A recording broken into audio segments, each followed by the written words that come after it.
ये संसार में जो भी आएगा ओकरा एक दिन जाए के बाद पारा पारी सब चल जाए। इ तो माया के जंजाल बा, हमनी के माया में आई बन गया, माया में भूल आई बन गया, कोई कोई के काम ना देला। कैसे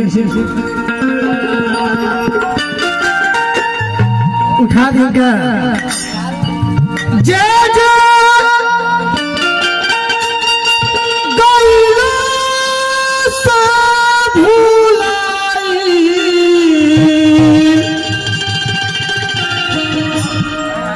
समूझ में नया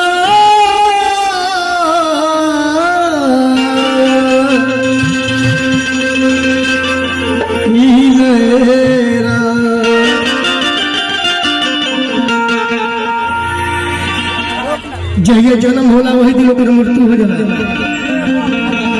राणा भैया, मुन्ना भैया,